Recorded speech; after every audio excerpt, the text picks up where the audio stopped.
Alors, est-ce que vous pouvez nous en dire plus? On est curieux, on a envie d'avoir plus de détails. Comment est-ce qu'ils sont? Comment est-ce que ça se passe? Bon, l'information qu'on a eue de ces partenaires de Dimension, c'est qu'il y a à peu près 139 groupes différents, ou races, entre guillemets, différentes, des consciences qui interagissent sur notre système solaire, qui est non humain, qui sont des êtres non humains. Et ces consciences, parmi les 130 et 139 à peu près, il y a 49 races différentes, ou groupes différents, qui travaillent, interagissent avec certains groupes ici de la planète, dont les projets Portail. Et moi, j'ai eu l'occasion d'interagir avec certaines consciences des deux ou trois races différentes. Je n'ai pas eu l'occasion encore de connaître les 49, mais je peux dire comment ils sont. Ils sont très différents. Ça dépend du niveau dimensionnel qu'ils ont. Nous sommes ici à la troisième dimension et les contacts avec eux, on a eu des conversations jusqu'au niveau des neuvième dimension.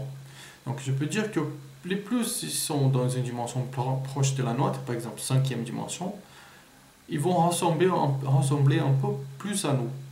Les plus ils sont éloignés, neuvième dimension, et c'est différent, l'interaction elle est différente, elle est plus subtile et le niveau de conscience est supérieur.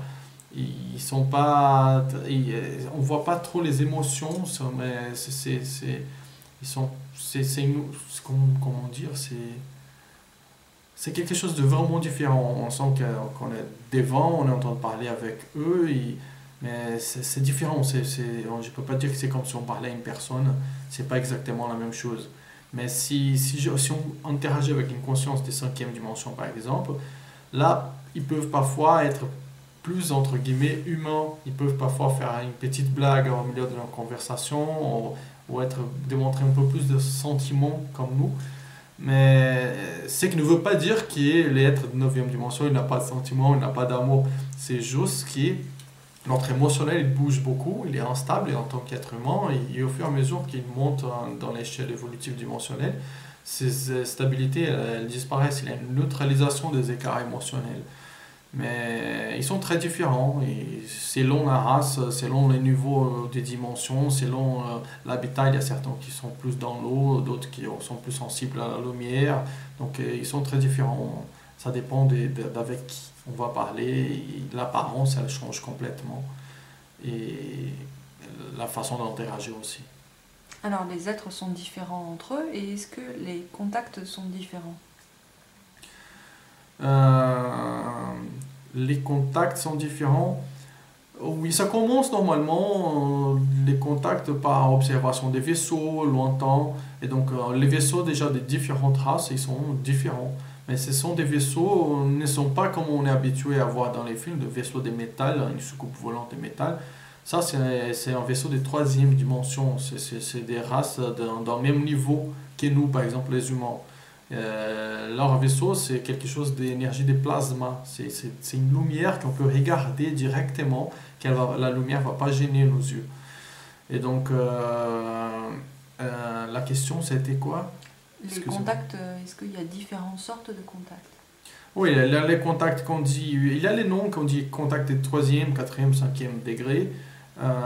C'est juste une nomenclature pour dire 3e, on les voit à distance, au 4e, on interagit avec eux, par exemple, 5e, on rentre dans le vaisseau et on les touche.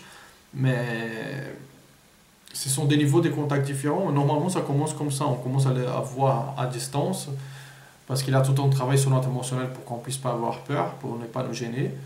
Ensuite, il s'y rapproche.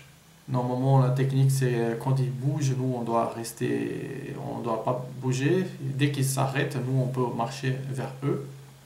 Et ce sont des êtres de dimensions plus proches à la nôtre, par exemple 5e, 6e,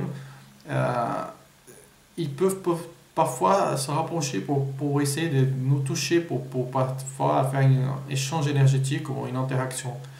Si ils sont d'une dimension supérieure, trop différente de la nôtre, les niveaux de vibration est trop différent du nôtre. Donc, Normalement, dans ce cas-là, il faut éviter de les toucher parce que ça peut nous donner des chocs, ça va déstabiliser notre émotionnel.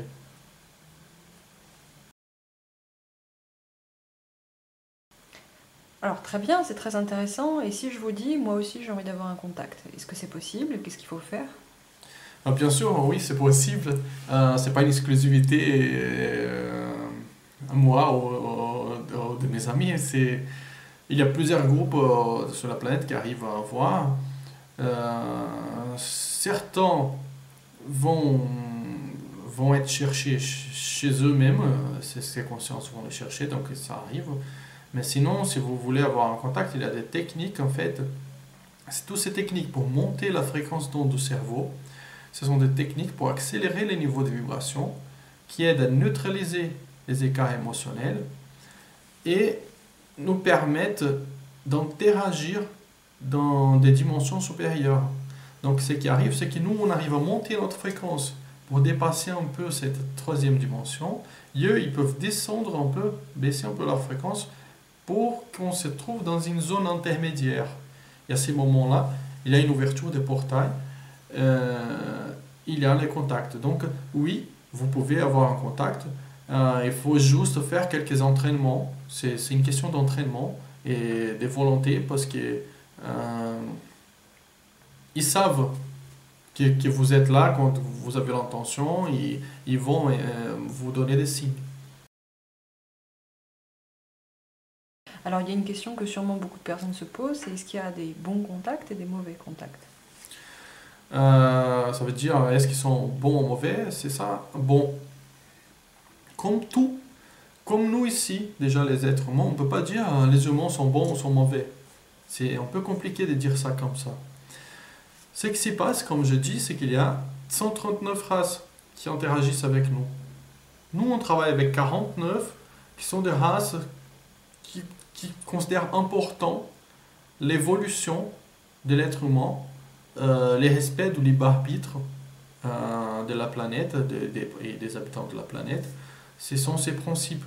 Mais il y a d'autres races qui n'appartiennent pas à ces 49 races c'est pas qu'ils sont mauvais, mais ils travaillent pour leurs objectifs. C'est pas pour aider l'autre à évoluer, mais c'est pour juste leurs objectifs.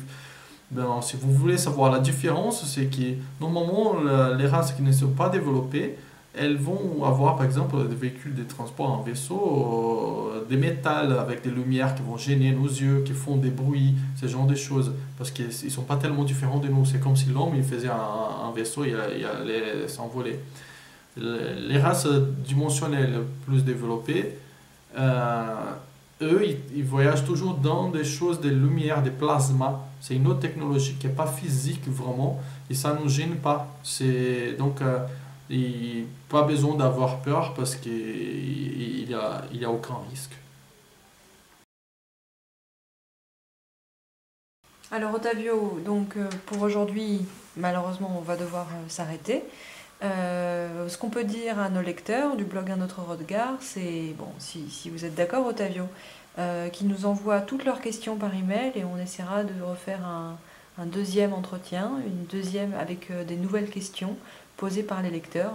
Est-ce que vous seriez disponible? Oui, oui, bien sûr, avec plaisir. Si vous voulez poser des questions ou recevoir plus d'informations, quoi que vous intéresse, je suis là pour ça. Vous pouvez écrire Un autre regard et je suis disposé à y venir un autre jour. Merci. Merci à vous. Merci. Au revoir. Au revoir.